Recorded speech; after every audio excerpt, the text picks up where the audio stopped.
क्या राहुल गांधी के केस में, राहुल गांधी को मानहानि केस में मिली सजा की सुनवाई के दौरान सूरत सेशन कोर्ट के फैसले में कोई ऐसी पेचीदगी है जिसको लेकर कांग्रेस नेता सवाल उठा रहे हैं? कांग्रेस के वरिष्ठ नेता और सुप्रीम कोर्ट में वरिष्ठ वकील अभिषेक मनु सिंघवी ने सूरत सेशन कोर्ट के फैसले के कुछ पहलुओं पर, सूरत सेशन जज की तरफ से जो फैसला आया है उसके कुछ बिंदुओं पर कुछ सवाल उठाए हैं। सूरत सेशन कोर्ट ने, आपको पता होगा कि राहुल गांधी को मानहानि केस में जो सजा मिली थी, 2 साल की सजा, जिसकी वजह से 26 घंटे के भीतर उनकी सदस्यता, संसद की सदस्यता खत्म कर दी गई, उसके खिलाफ सूरत सेशन कोर्ट में अपील की थी और आज वो फैसला आया और वो फैसला राहुल गांधी के खिलाफ आया। उन्हें राहत भी नहीं मिली और उनके कन्विक्शन पर, सजा पर सूरत सेशन कोर्ट ने स्टे करने से इनकार कर दिया और याचिका खारिज हो गई। आज मैं देख रहा था, अभी प्रेस कॉन्फ्रेंस किया है अभिषेक मनु सिंघवी ने, कांग्रेस के नेता, जैसा कि मैंने कहा, लेकिन इंपॉर्टेंट ये है कि एडवोकेट है और कानूनी मामलों को वही देख भी रहे हैं। अभिषेक मनु सिंघवी ने कुछ पॉइंट्स बताए,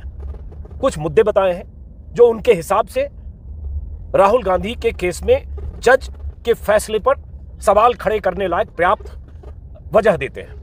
और अभिषेक मनु सिंघवी ने कहा है कि हम जब हाई कोर्ट और सुप्रीम कोर्ट में हम जाएंगे, ऊपरी अदालत में, तो हम इन बिंदुओं को उठाएंगे। क्योंकि मामला कानूनी है और सूरत सेशन कोर्ट ने जो अपना फैसला दिया है उसमें कुछ बातें उन्होंने सुप्रीम कोर्ट के फैसलों का जिक्र करके हवाला देकर लिखा है, तो वही सब कुछ मुद्दे, बिंदु आज बताए हैं अभिषेक मनु सिंघवी ने। मैं चाहता हूं, चूंकि कानूनी पेचीदगी का मामला है, मैं कोई कानूनी जानकार भी नहीं हूं, मैं चाहता हूं कि अभिषेक मनु सिंघवी का वो प्रेस कॉन्फ्रेंस, वो हिस्सा आप सुनिए जो इस वीडियो में आगे दिखाने वाला हूं। और ऐसे भी जब सत्ता पक्ष की आवाजें सभी चैनलों पर गूंज रही है, जब संबित पात्रा या गौरव भाटिया जैसे बीजेपी के प्रवक्ता प्रेस कॉन्फ्रेंस करके कह देते हैं कि आज पूरा देश खुश है सूरत कोर्ट के फैसले पर, जिस पिछड़े वर्ग के लिए राहुल गांधी ने आपत्तिजनक शब्दों का प्रयोग किया, उन्हें गाली देने का काम किया, ये सब करके गांधी परिवार को लगता था बच जाएंगे, लेकिन नहीं हो पाया। कोर्ट का फैसला गांधी परिवार के मुंह पर तमाचा है। सूरत कोर्ट से सिद्ध होता है कि कानून सबके लिए बराबर है, सूरत के कोर्ट के फैसले से सिद्ध होता है। तो संबित पात्रा या ऐसे सत्ता पक्ष के प्रवक्ताओं को तो पर्याप्त जगह चैनलों पर मिलती है, लेकिन जो जरूरी सवाल कांग्रेस के नेता और कांग्रेस के वकील उठा रहे हैं, उन सवालों को भी समझना जरूरी है। और वो सवाल उठाए गए, लेकिन उन्हें मीडिया में उतनी तवज्जो नहीं मिलती है। ये कहना कि ओबीसी का अपमान था, देश के ओबीसी का अपमान किया गया, उसको लेकर बहुत थ्योरी या बहुत दलीलें दी जा चुकी है कि राहुल गांधी ने ये नहीं कहा था कि सारे मोदी चोर हैं, उन्होंने कहा था सारे चोरों के सरनेम मोदी क्यों है, ऐसा कहा था और नीरव मोदी और ललित मोदी का नाम भी लिया था। यही दलील कांग्रेस के नेता लगातार दे रहे हैं और उसमें यह भी बात कही जा रही है कि हाँ, ओबीसी का कोई सवाल ही नहीं है और ना ओबीसी को किसी ढंग से टारगेट किया गया, ना मोदी सरनेम के जितने लोग हैं सब ओबीसी हैं, वो भी बहुत कुछ इस पर बातें आ चुकी है।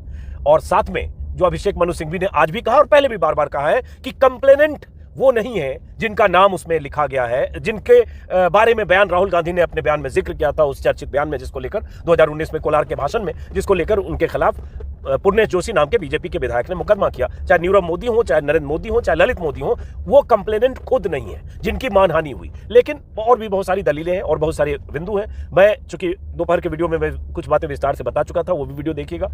तो अब इस वीडियो में मैं चाहता हूं अभिषेक मनु सिंघवी को गौर से सुनिए। फैसला हाई कोर्ट से क्या आता है, सुप्रीम कोर्ट से क्या आता है, क्या सुप्रीम कोर्ट और हाई कोर्ट से भी राहुल गांधी को राहत नहीं मिलती है, उनके कन्विक्शन पर स्टे नहीं लगता है, उनकी सदस्यता बहाल नहीं होती है, या राहुल गांधी को ऊपरी अदालतों से राहत मिलती है और उनकी दोष सिद्धि पर, कन्विक्शन पर स्टे लगता है। ये अभी देखने की बात है। लेकिन जो पॉइंट है अभिषेक मनु सिंघवी का, जो मैंने प्रेस कॉन्फ्रेंस में सुना है, पॉइंट बाय पॉइंट, बिंदु दर बिंदु जैसे उन्होंने कहा है, वो बहुत सवाल खड़े करते हैं और कर रहे हैं। मुझे लगता है एक दर्शक के तौर पर आपको वो भी देखना और समझना चाहिए और फिर अदालत, जो ऊपरी अदालत है, वो तय करेगी कि इसमें क्या हुआ नहीं हुआ। निचली अदालत का जब फैसला आया था पहली बार, जो सबसे पहला फैसला जब आया था, उसको लेकर भी कई बार सवाल उठे, उस पर वीडियो में विस्तार से बात कर चुका हूं। तो जरा अभिषेक मनु सिंघवी को सुनिए और देखते हैं कि अब हाई कोर्ट और सुप्रीम कोर्ट का रुख इस मामले में क्या होता है। सुनिए अभिषेक मनु सिंघवी को, क्योंकि कानूनी जानकार है और मैं कानूनी जानकार नहीं हूं। उन्होंने फैसले को पढ़कर बिंदुवार कुछ बातें की है, वो सुना जाना चाहिए। सुनिए। ये दुर्भाग्यपूर्ण है कि आज एक निर्णय आया है, कन्विक्शन को निलंबित नहीं किया गया है। ये सभी जो मूलभूत आधार हैं कानून के इस क्षेत्र के, उनके अनुसार ये गलत है। एक गलत निर्णय को अफर्म किया गया है, वो गलत है। हमारे पास जितने भी कानूनी विकल्प हैं, प्राथमिक जिसमें है उच्च न्यायालय की तरफ जाना, उसके अधिकार क्षेत्र का हम उपयोग करेंगे, निकट भविष्य में करेंगे। इसमें तिथि देना आवश्यक नहीं है, लेकिन हमारे सभी अधिकार क्षेत्र जल्द से जल्द इस्तेमाल किए जाएंगे। आप जानते हैं कि हमारे जो संवैधानिक न्यायालय हैं, जो उच्च न्यायालय भी आता है, जिसमें उच्चतम न्यायालय भी आता है, उनके पास व्यापक ऐसे पावर्स हैं जिनके अंतर्गत ये जो गलत कारणों से, गलत कानूनी आधार पर दो निर्णय आए हैं, उनको चुनौती दी जाएगी और हमें आशा और विश्वास है कि जल्द से जल्द ये सही की जाएगी, गलती को ठीक किया जाएगा न्यायिक कानूनी रूप से। जहाँ तक श्री राहुल गांधी जी के वक्तव्य का सवाल है, सब जानते हैं कि वो एक लाइन किस संदर्भ, किस परिप्रेक्ष्य में कही गई थी, किस प्रकार से उसको तोड़ फोड़ कर एक नई आयाम दिया गया है जो बिल्कुल सीधा देखने पे भी झूठा और बेमानी दिखता है। जो कारण दिए गए हैं इस निर्णय में वो बिल्कुल संदिग्ध हैं, गलत हैं, कानूनी रूप से मैं कह रहा हूं। और जो बार बार ओबीसी के विषय में टिप्पणियां की जा रही हैं, उनका उल्टा असर अब हो रहा है। सभी लोग समझते हैं कि ओबीसी समुदाय के लोगों ने ये समझ लिया है कि मोदी जी और सत्तारूढ़ बीजेपी किस प्रकार से उनके नाम का दुरुपयोग कर रहे हैं, उनके नाम को भुनाने का प्रयत्न कर रहे हैं राजनीतिक रूप से।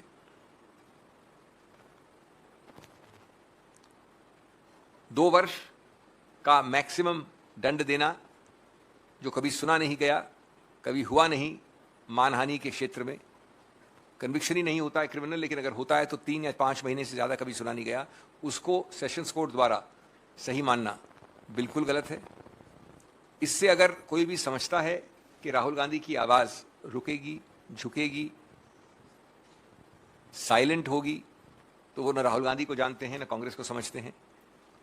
राहुल गांधी स्पष्ट और सही रूप से बोलते हैं।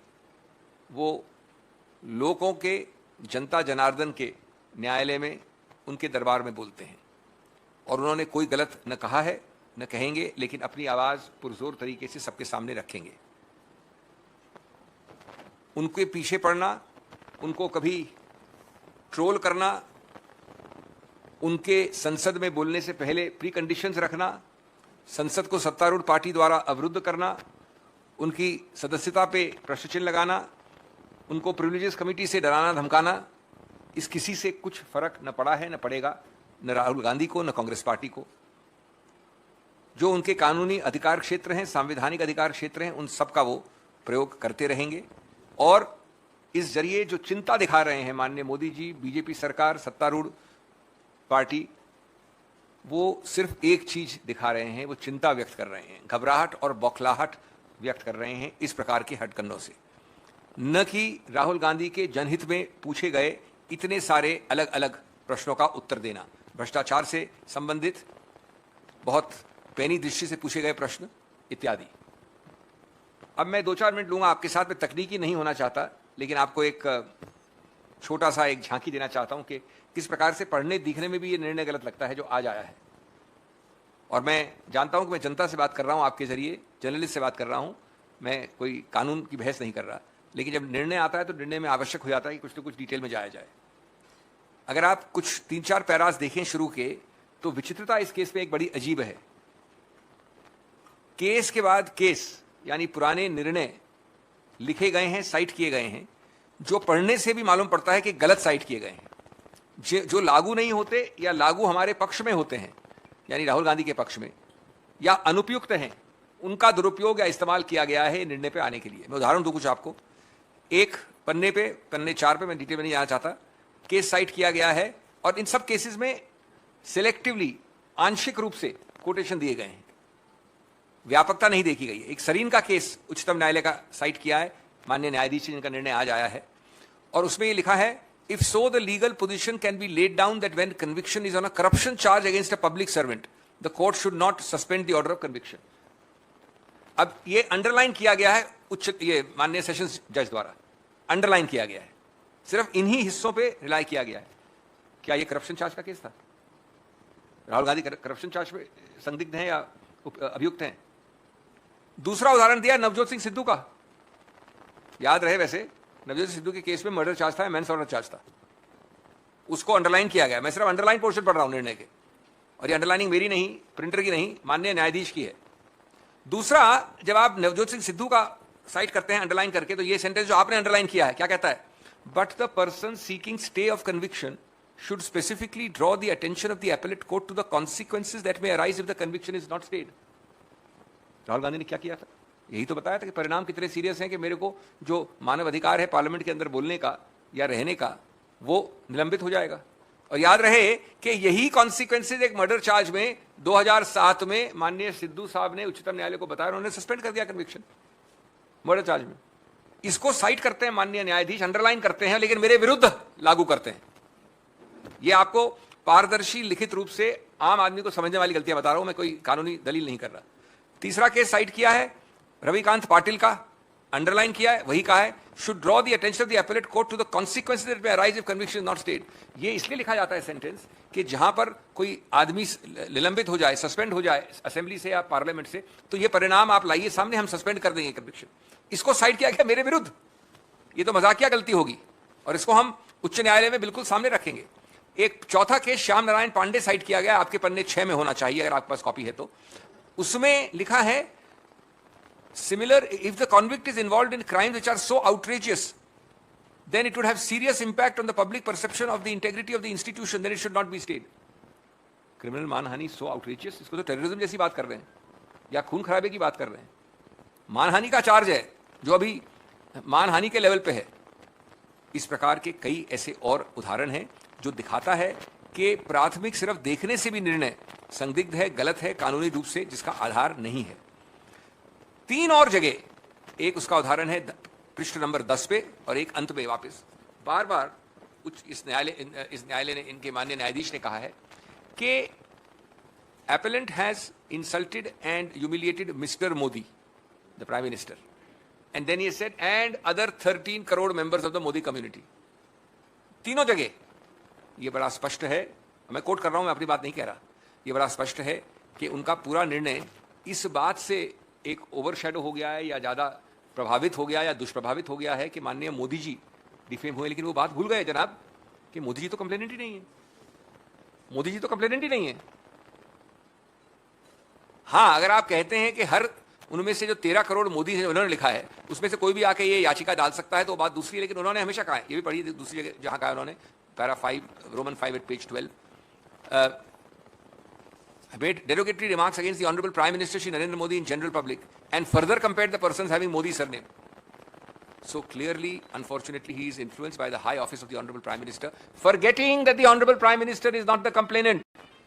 As a matter of fact, one of the important points is in defamation law that only the person directly affected can maintain. Now it's a moot question of arguments that the other members of the Modi community can and cannot or to what extent can maintain, वो हम argue करेंगे। लेकिन मैं आपको इसका एक structure बता रहा हूं निर्णय का। पहले 10 निर्णय साइट करना, उनके गलत पोर्शंस पर रिलाय करना, ये सजेस्ट करना कि हमने कॉन्सिक्वेंसेज आर्ग्यू नहीं किए, ये नहीं देखना कि वो सब उदाहरण ऐसे केसेस के हैं जो इससे बहुत ज्यादा सीरियस थे और हमारे डेफमेशन केस में अप्लाई करना। जो 202 जुरिस्डिक्शन की बात आपको याद है मैंने पहले की थी कि अगर कोलार में ये चीज हुई है और गुजरात पहुंच जाए कोई आदमी याचिका लेके, तो 202 प्रावधान में आपको पहले प्राथमिक रूप से थ्रेशोल्ड में शुरुआत में ये देखना पड़ता है कि क्या वहां पर अधिकार क्षेत्र यानी जुरिस्डिक्शन है कि नहीं।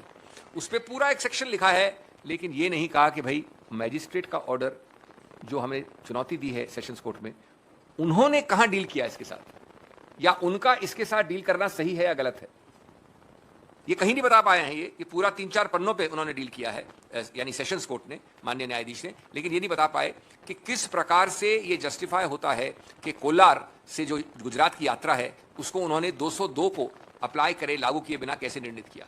अंत में मैं जो पैरा 12 है उसके अंत का पोर्शन पढ़ देता हूं, अपनी बात खत्म करता हूं हिंदी में। Based on the above discussion I hold that the learned counsel for the appellant has failed in demonstrating that by not staying the conviction and denying an opportunity to contest the election on account of disqualification, an irreversible and irrevocable damage is likely to be caused. अब ये बताएं मुझे, मैं जानना चाहूंगा, मैं educate होना चाहूंगा कि किसी भी एमपी एमएलए इससे ज्यादा क्या बता सकता है कि मेरे जो दिन निकल गए पार्लियामेंट के, संसद के, उनको वापस नहीं दे सकते।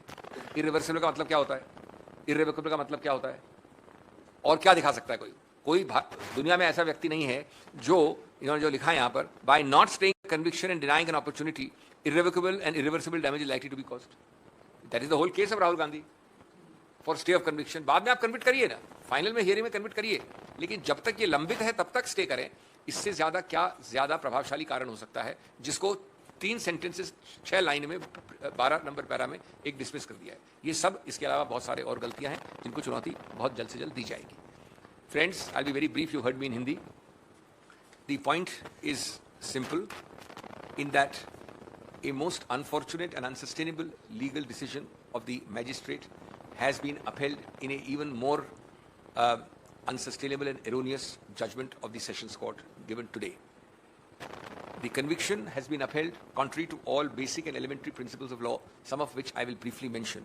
But before that, let me assure you that the judgment will be challenged in accordance with law in the very near future.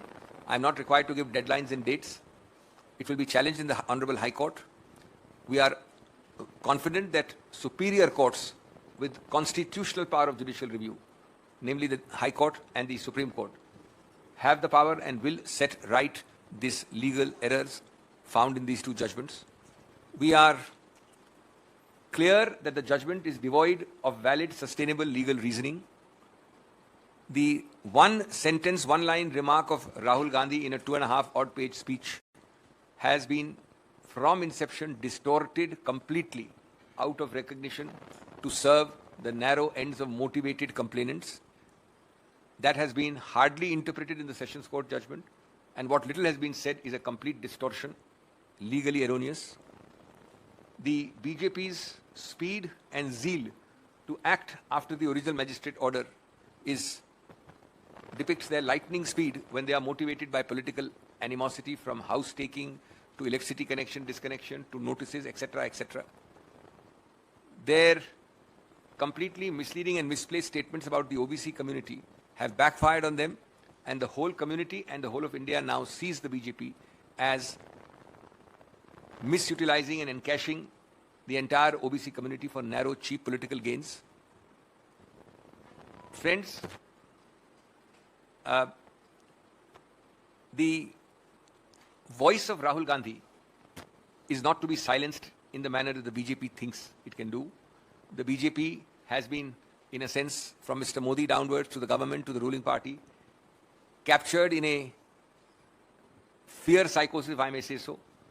They have unleashed lakhs of trolls and trollers against Rahul Gandhi.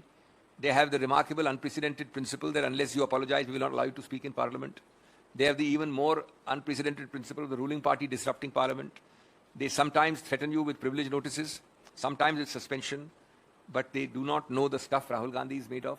They do not know the resilience of the Congress. His voice will not be silenced because he speaks to the court of the people first and foremost.